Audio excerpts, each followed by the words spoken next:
लड़ाई लड़ा अंग्रेज से, हजारों की संख्या में, लाखों की संख्या में आपके हमारे पूर्वज शहीद हुए, तब जाके ये देश आजाद हुआ साथियों। ये देश आपका है, हमारा है साथियों। आज हमारा देश का संविधान जो है वो खतरे में पड़ा हुआ है साथियों। आज जो लोग सत्ता में बैठे हैं वो देश के संविधान को नहीं मानते हैं।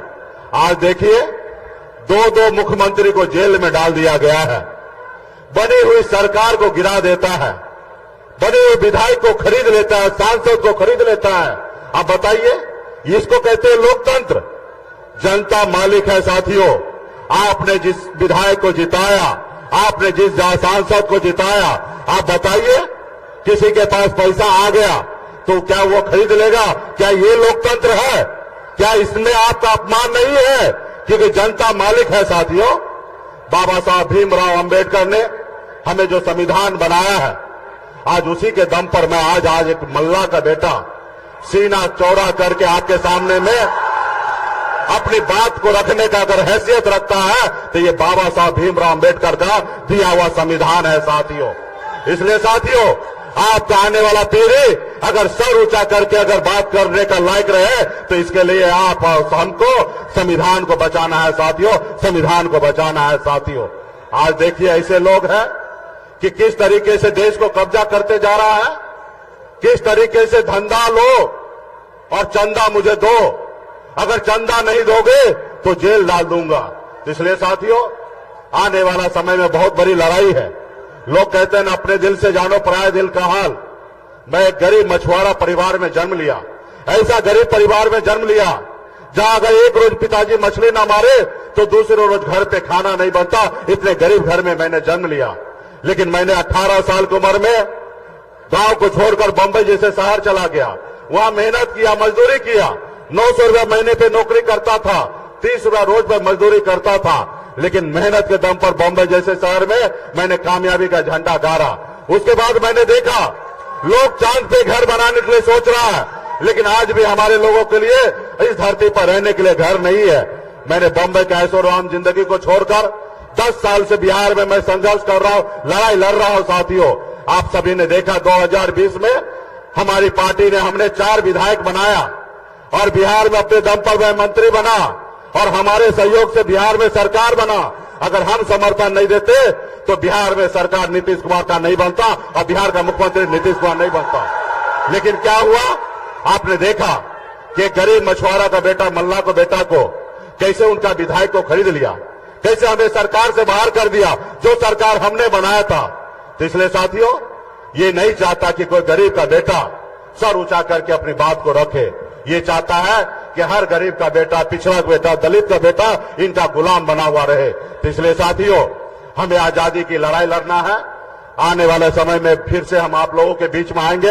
अभी कई जगह कार्यक्रम में जाना है और हमारे आदरणीय श्री लालू प्रसाद जी भी आप लोगों के बीच में बात को रखेंगे। हम सभी को उनको सुनना है। तो इसलिए साथियों, बीच में हम लोग आते रहेंगे और हर गांव-गांव में जाकर, एक एक बूथ पर जाकर, एक एक जगह जाकर बहन रोहिणी आचार्य जी के लिए यहाँ पे लालटेन छापे वोट दिलाकर मजबूती से इसको जिताएंगे ताकि इंडिया गठबंधन का सरकार हमारा दिल्ली में बन सके।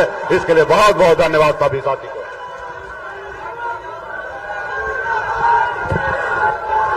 कौन काम करे, इसलिए सभी लोगों का राय मशवरा हुआ, सभी नेता लोग, सभी जनता लोग, कार्यकर्ता लोगों का मांग पर रोहिणी जी को लालू जी ने टिकट देने का काम किया है। आप सब लोगों को बता दें और आप सब लोगों से यही अपील है कि आप सब लोगों को लाज रखना है। आप सब लोगों को सारण सीट को जिताना है और यहां से लगातार जो लोग जीतते गए, लोग हवाई लोग हैं, गरीब के बीच रहने वाला लोग नहीं है। खुद ही स्वयं स्वीकार कर रहे हैं कि हमको देख के वोट देगा लोग, कि मोदी जी को वोट देगा देख के।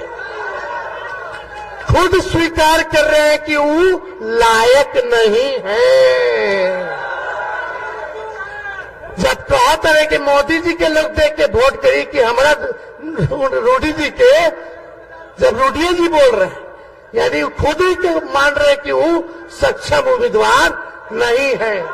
तो मोदी जी को जो लोग ये कहता है कि मोदी जी को ऊपर देख के वोट दो तो मोदी जी नीचे गरीब के देखे ले वो केवल पूंजीपतियों के देखते हैं। रेल बेच दिए, सेल बेच दिए, हवाई जहाज, हवाई अड्डा बेच दिए, पोर्ट बेच दिए, LIC बेच दिए, सब बेच देने बड़े। तो इसलिए ज्यादा कुछ नहीं कहेंगे।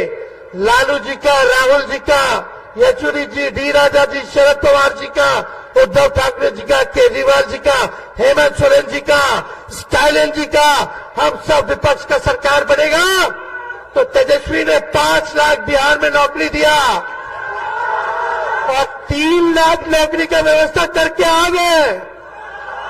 प्रक्रिया धीर है लेकिन ये लोग अभी दबा करके बैठा हुआ है।